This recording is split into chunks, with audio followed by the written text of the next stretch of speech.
Oui, c'est l'heure de l'enseignement. C'est l'heure de l'enseignement qui sera suffisamment bref.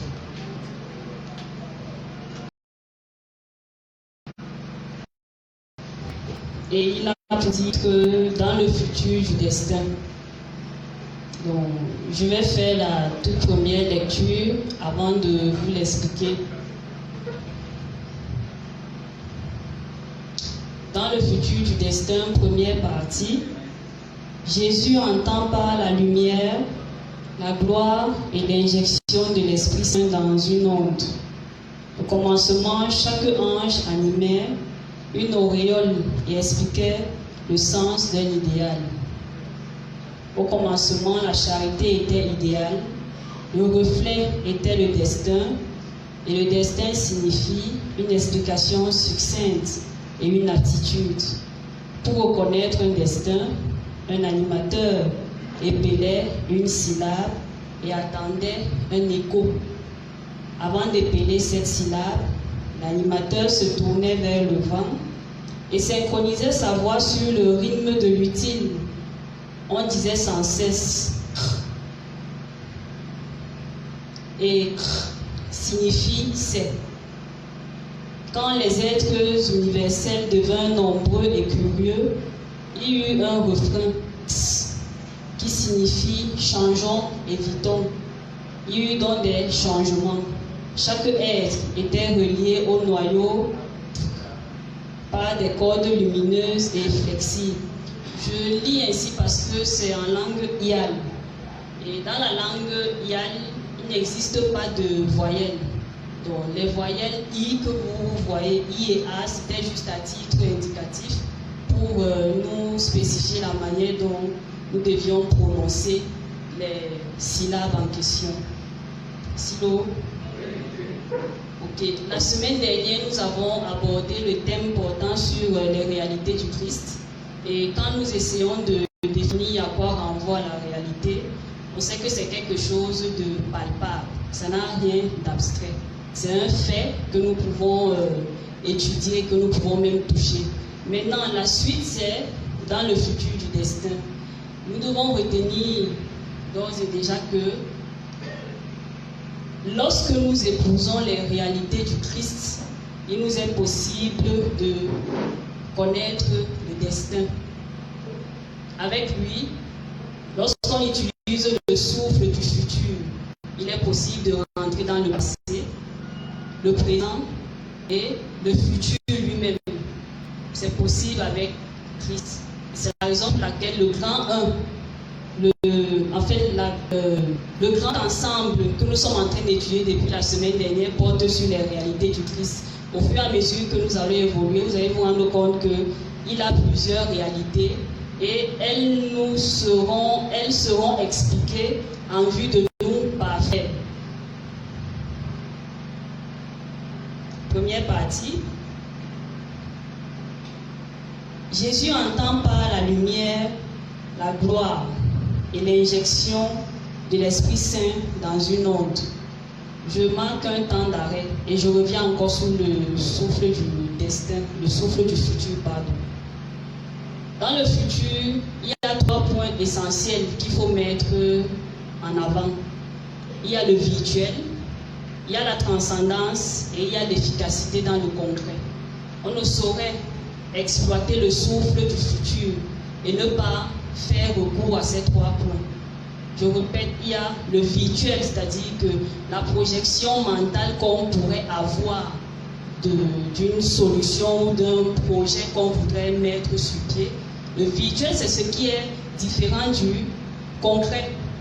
Maintenant, la transcendance, pourquoi? Parce que en voulant mettre sur pied ce projet-là, ou alors en voulant résoudre le problème, la situation donnée, il y aura toujours des obstacles qui vont se présenter. Est-ce que nous allons donc préférer rester tombés, rester couchés, ou alors on va supporter de transcender ces obstacles-là pour pouvoir atteindre l'objectif voulu? Maintenant, l'efficacité dans le concret fait recours à notre potentiel qui est mis en avant. Et dans ce potentiel-là, c'est là où on se rend donc compte que, ayant fait des projections dans le virtuel, ayant transcendé les épreuves qui étaient face à nous, on a pu réaliser et les manifestations sont palpables aux yeux de tous.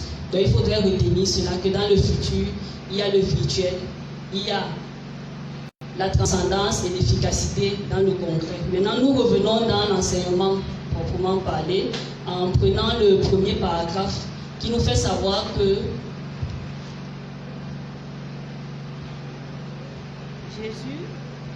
Jésus entend par la lumière, la gloire et l'injection de l'Esprit Saint dans une onde.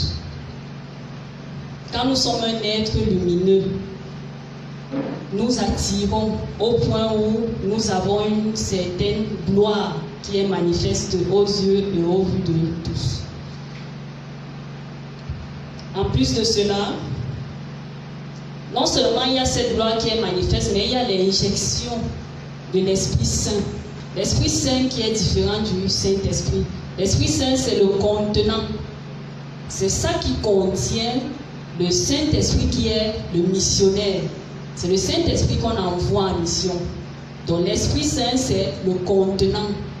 À chaque fois que nous sommes des êtres de lumière, à chaque fois que nous sommes remplis de gloire, partout où nous arrivons, nous installons de manière volontaire ou même de manière involontaire l'Esprit Saint au travers d'une onde. L'onde permet qui est la propagation.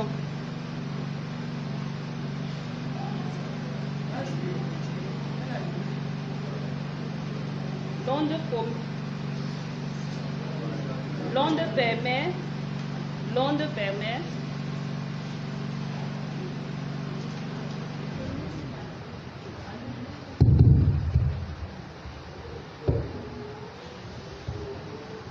sorry pour le désagrément. L'onde permet donc qu'il y ait la propagation de l'Esprit Saint. C'est donc l'Esprit Saint qui va à chaque fois contenir le missionnaire qu'est le Saint-Esprit. Donc à chaque fois qu'on aura besoin d'envoyer quelqu'un en mission, ça sera le Saint-Esprit. Donc il est contenu dans l'Esprit Saint. La suite nous dit, au commencement, chaque ange animait une auréole au début. Dès le départ de la création du monde, chaque ange animait. C'est le passé, c'est-à-dire que sûrement ce n'est plus le cas. Chaque ange animait une auréole et expliquait le sens d'un idéal. À quoi renvoie l'auréole là? L'auréole renvoie à une lumière qui est perçue de manière subtile. Et on nous fait savoir que non seulement l'ange ou alors chaque ange entretenait la flamme qu'est cette lumière-là ou qu'était cette lumière, mais également il avait l'opportunité de nous expliquer le sens d'un idéal. Il n'est pas dit que l'ange ou alors que chaque ange expliquait des idéaux qui étaient plusieurs. Chaque ange avait son couloir de prédilection. Chaque ange avait un sens, avait un idéal qu'il devait expliquer. Et il avait également l'opportunité d'entretenir une flamme. Et je vais revenir sur ce que je disais à la radio depuis la semaine dernière. Dans ce thème, dans ce grand thème parlant des réalités du Christ, nous devons savoir que les 4 éléments que sont l'air, l'eau, le feu et la terre interviennent de manière palpable. Nous avons en nous les 4 éléments. Le corps humain représente l'élément terre. Le sang qui circule en nous, là où se trouve notre cerveau, parce que le cerveau baigne dans un liquide, rachidien,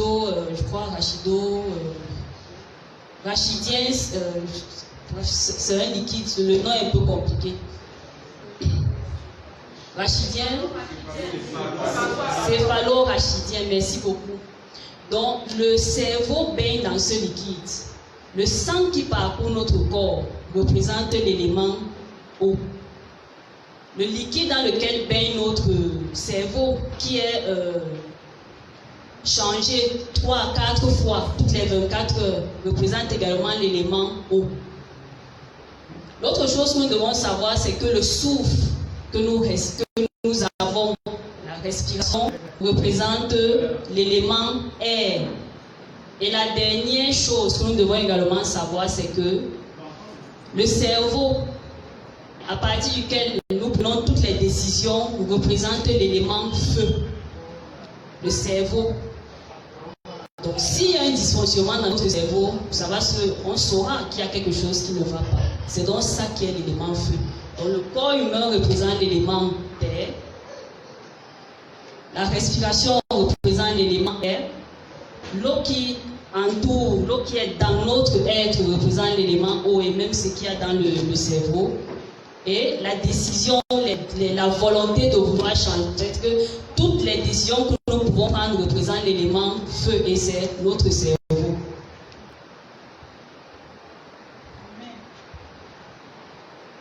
Troisième paragraphe. Au commencement, la charité était idéale. On va se rendre compte qu'il y a le mot idéal qui intervient à plusieurs endroits. L'idéal, c'est beaucoup plus dans le psychique. L'idéal, c'est une projection que l'on peut se faire dans notre psychique. On tend vers, je voudrais tendre vers la sainteté, c'est un idéal. Mais c'est difficile qu'on voit cela de manière physique. C'est difficile. Donc vous allez constater que le mot idéal reviendra à chaque fois. Que ce soit dans ce thème ou dans d'autres thèmes, il reviendra. L'idéal, c'est beaucoup plus dans le domaine de la pensée. Au commencement, la charité était idéale. Elle était, donc maintenant, elle ne l'est plus, selon ce qui est dit dans le thème. Le reflet était le destin. Le reflet, c'est une image qui est projetée. C'est une image qui est réfléchie. Ça peut être même, je sais pas, dans un miroir. C'est qu'on se place devant un miroir, il y a une image qui est réfléchie, soit de quelqu'un, soit d'un objet. En fait, c'est une image qui est réfléchie. Donc, le reflet était le destin. Et le destin signifie une explication succincte et une attitude. Ceux qui ont souvent pour habitude de causer avec les morts peuvent constater que quand vous échangez avec eux, ils ne vous font pas de longs discours. C'est la même chose qui est dite ici. Le destin signifie une explication succincte. Succincte renvoie à ce qui est bref. On peut vous donner les grandes lignes de votre vie. On n'entre pas dans les détails. On vous dit, tu seras, vous serez, vous ferez, vous allez. Mais on ne vous dit pas ce par quoi est-ce que vous allez passer. C'était ça le destin dès le départ. C'était une explication succincte. Et on vous donne l'explication succincte à partir de votre potentiel, d'où le mot aptitude qui est marqué par la suite. C'est en fonction de votre potentiel qu'on vous donne les grandes lignes de votre destin. Maintenant, à vous de vivre cela, à vous d'épouser votre destin, à vous de faire preuve de transcendance parce qu'il y aura des étapes par lesquelles vous allez passer. Et maintenant, quand vous aurez traversé ces étapes-là, vous serez dans l'efficacité, dans le concret.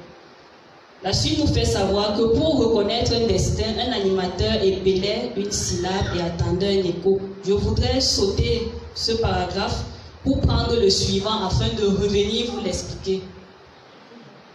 Avant d'épeler cette syllabe, vous savez à quoi renvoie la syllabe, n'est-ce pas? J'ai prononcé une syllabe tout à l'heure. C'est que c'est un ensemble de lettres qu'on prononce une seule fois. C'est ça la syllabe. Avant d'épeler cette syllabe, l'animateur se tournait vers le vent et synchronisait sa voix sur le rythme de l'utile. Vous allez donc comprendre pourquoi est-ce que je vous disais tout à l'heure que dans ce grand ensemble, les 4 éléments font une apparition. Pour que quelqu'un puisse, l'animateur ici c'est un ange. Dans de l'incertitude au souffle de vie, nous avez dit que les anges peuvent se comporter comme des guides spirituels. Pour que quelqu'un puisse être à même de se tourner vers le vent et synchroniser sa voix sur le rythme du vent, il faut qu'il soit à même de maîtriser l'élément air.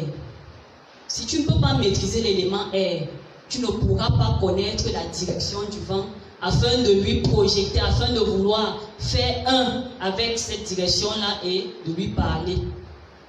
Ça serait impossible. C'est la même chose pour l'élément feu. On parlait de l'auréole tout à l'heure, que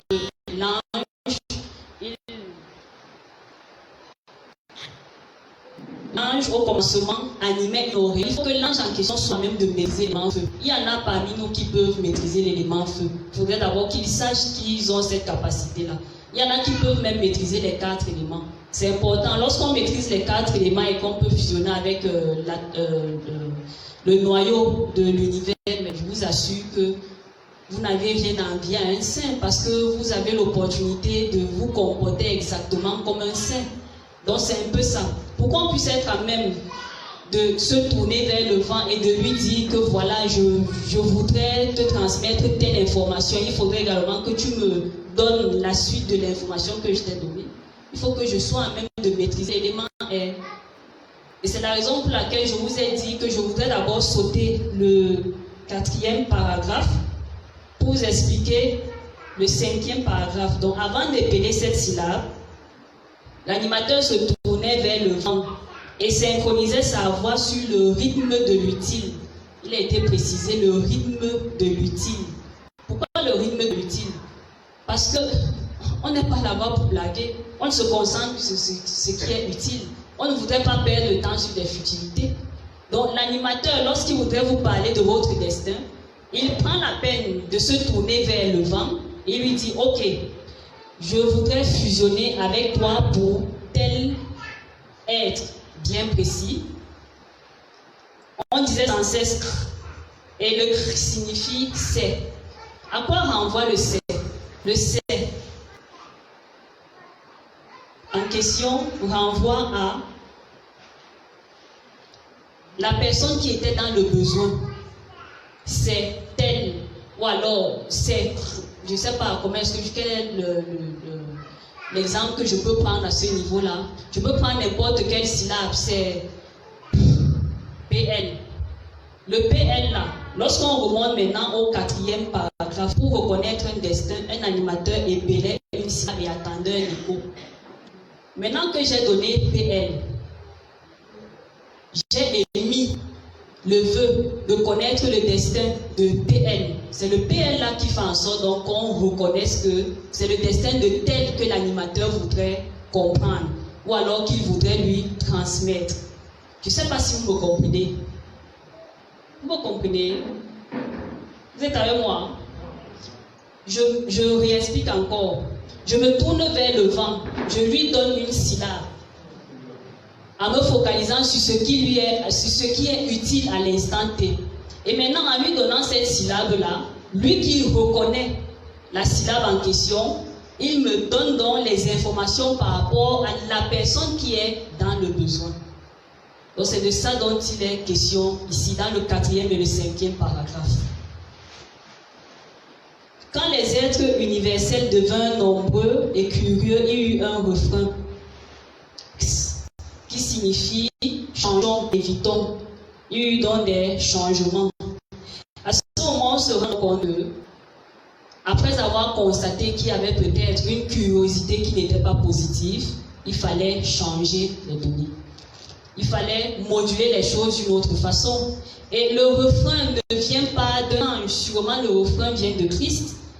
Que voilà, peut-être vous n'êtes pas en train de faire ce que j'attends de vous. Je préfère que l'on change. Et c'est important parfois le changement. Le changement peut parfois paraître ne pas être bon, mais c'est important. Moi, je me souviens quand nous étions petits, mon père avait pris une seconde femme parce qu'il est divorcé de la toute première. Il lui arrivait tous les 6 mois de changer les positions des meubles à la maison. On ne comprenait pas pourquoi est-ce qu'elle devait faire ça. Elle change. Après 6 mois, elle change. Après 3 mois, elle change. Un jour, on lui a posé la question, mais pourquoi tu aimes changer? Que parfois, lorsqu'on change, là, ça fait en sorte que les bandits ne sachent pas comment faire pour venir voler chez vous. Si aujourd'hui, ils sont venus, ils ont vu que pendant 1 mois ou 2 mois, vous avez telle position de meubles, ou alors les articles sont faits de telle façon. La prochaine fois, ils auront envie de venir voler, on se rend compte que les choses ont été changées et ils ne pourront pas. Il va falloir qu'ils rentrent, qu'ils rétablissent encore un plan pour pouvoir revenir vers vous. Et cette habitude est restée chez moi. Parfois même dans ma chambre, quand je n'ai rien à faire, le Seigneur me dit que change tel meuble, mets ceci à tel endroit. Je m'exécute juste et c'est plus tard que je comprends pourquoi est-ce qu'il faut changer. Donc le changement à un moment donné, ce n'est pas mauvais. Bien au contraire, c'est même très bien. Et ça fait en sorte qu'on soit dans notre projection. Parfois on peut changer, on peut disposer les meubles d'une certaine manière, on se rend compte qu'il y a tel meuble dont on peut avoir besoin, ou alors tel article dont on peut avoir besoin. Si on l'a, on peut le placer à tel endroit. D'une autre manière, on peut encore le remplacer, on le met ailleurs, on prend autre chose. Donc c'est important. Et si dans les suites, vous avez constaté que ces gens étaient curieux, mais cette curiosité n'était pas positive, ils ont décidé de changer. Il faudrait qu'on comprenne que le changement est important dans la vie de ceux qui aspirent à la spiritualité. La semaine dernière, nous parlions du brisement. Le brisement est important parce que le brisement fait preuve de changement. Dès que tu arrives à un stade où tu n'avais pas de problème de nutrition, tu n'avais pas des problèmes liés à ton habillement, et ainsi de suite. Et puis tout change, tu ne comprends pas, tu as l'impression que Dieu ne t'écoute pas. Pourtant il t'écoute, mais ce n'est pas ça qui est important pour lui. Il voudrait que tu comprennes que le fait pour toi de te focaliser sur ce qui n'est pas utile va te perdre de précieuses secondes. C'est pour ça qu'on parlait d'une certaine curiosité. Si cette curiosité-là n'est pas utile, il va se rendre compte que ça ne sert à rien. Et c'est pour ça que notre guide nous dit tout le temps, soyez curieux positivement. Faites tout ce qui pourrait être utile tant pour vous que pour ceux qui sont autour de vous.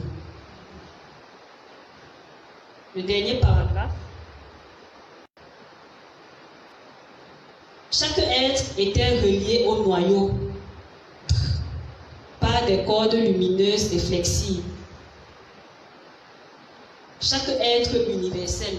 La semaine dernière, il nous a été dit que le but ultime de l'homme, c'est être universel et en harmonie avec le vent utile de l'existence. C'est de ça dont je parlais tout à l'heure, le vent utile de l'existence. Donc, à tout moment, étant un être universel, si on se retrouve au pôle nord, on peut agir. Si on se retrouve au pôle sud, on peut agir. Parce qu'on suit le vent utile de l'existence. Maintenant, on nous révèle que chaque être était relié au noyau ou à la matrice DR. C'est ce noyau-là, c'est cette matrice-là qui permettait que l'on sache que nous sommes des anges. Ils étaient reliés par des cordes lumineuses et flexibles. La flexibilité a quelque chose à voir avec le changement dont je parlais tout à l'heure.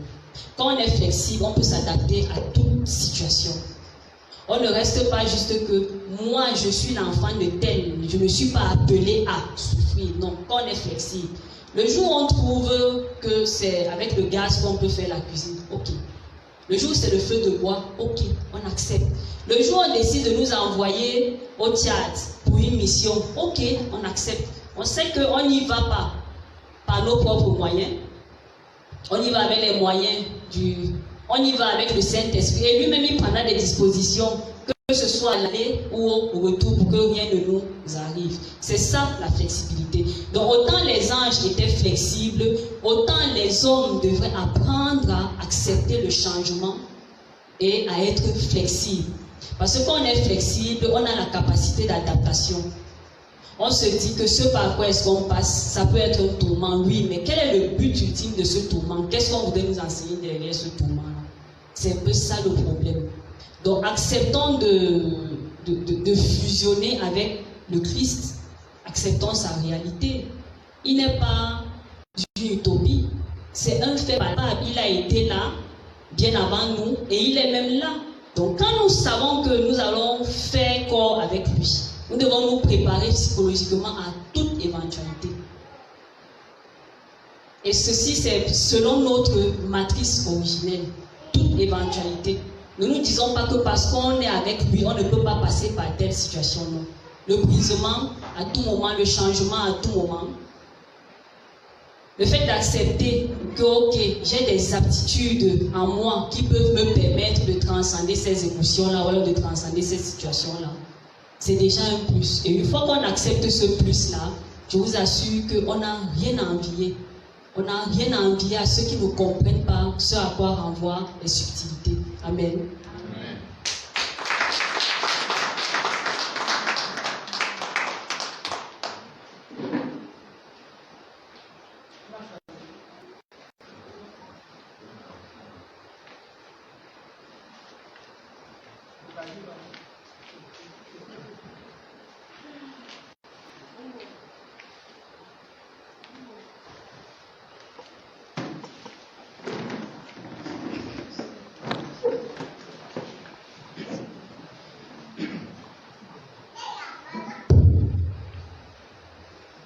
Sois si long. Mettons-nous en présence du Seigneur. Père 3 fois saint, tu es souffle, tu es lumière, prends total contrôle. Tu es la lumière dans l'absolu. Tu es le souffle dans la réalité de Jésus-Christ. Mon Dieu, je me présente devant toi, Seigneur. Je demande pardon pour tous nos péchés, Seigneur. Je demande pardon pour toutes nos iniquités. Je demande pardon, Seigneur, pour tous ceux qui ne prient pas, Seigneur. Mon Dieu, mon roi. Je te remercie, Père, pour tous les bienfaits que tu fais dans nos vies, Père. Je te remercie, mon Dieu, pour le souffle de vie que tu renouvelles en nous chaque jour, Seigneur. Mon Dieu, mon roi, viens en aide, Père, à tous ceux qui souffrent, à tous ceux qui pleurent, à tous ceux qui sont dans l'amertume. Seigneur, viens en aide, Père, à tous les victimes de guerre. Viens en aide, Père, aux orphelins, aux veuves également, mon Dieu. Père 3 fois saint, tu décides ici et maintenant de nous purger en profondeur. Tu décides, mon Dieu, de purger les entrailles qui sont polluées. Mon Dieu, mon roi, nous sommes ici devant toi, Seigneur, parce que nous avons besoin de la transformation. Nous avons besoin de la purification. Nous avons besoin, Père, du brisement, Père. Nous avons besoin, Père, du changement. Et nous te supplions, Père, de nous tenir par la main et de nous conduire dans le chemin de la vérité, dans le chemin de la lumière, dans le chemin qui mène vers la vie éternelle.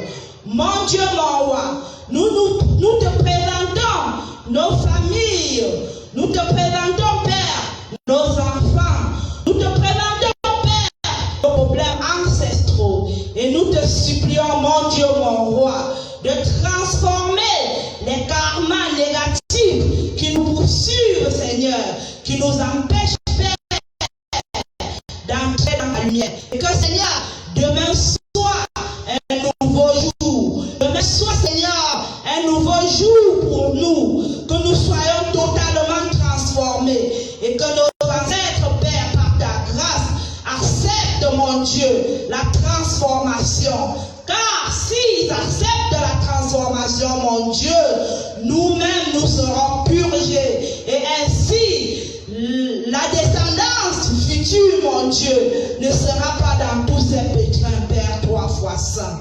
Mon Dieu, mon roi, que ta lumière nous impacte puissamment, que ton souffle, Père, nous ionise et nous transforme en de nouvelles personnes, mon Dieu. Père, 3 fois saint, que ta lumière soit ici et maintenant, et que ta lumière nous fasse devenir des enfants nouveaux, que ta lumière transcende tout ce qui est négatif en nous, Père, et que nos entrailles soient encore purgées en profondeur. Mon Dieu, mon roi, tu décides de toucher la racine pivotante de notre famille ancestrale qui était encore polluée. Père, 3 fois saint, que ta volonté soit, que ta volonté demeure à jamais. Et je remercie l'apôtre Jean qui ne cesse de nous accorder tout son temps, qui ne cesse de veiller sur nous, qui ne cesse d'intervenir pour tous les obstacles qui nous minent. Que la lumière impacte encore notre Père spirituel qui est Jésus-Christ. Mon Dieu, mon roi, accorde aux uns et aux autres la grâce d'entrer véritablement dans la connaissance. Père, 3 fois saint, je te remercie pour tous tes bienfaits et que, Père, ta volonté s'accomplit dans notre vie. Merci.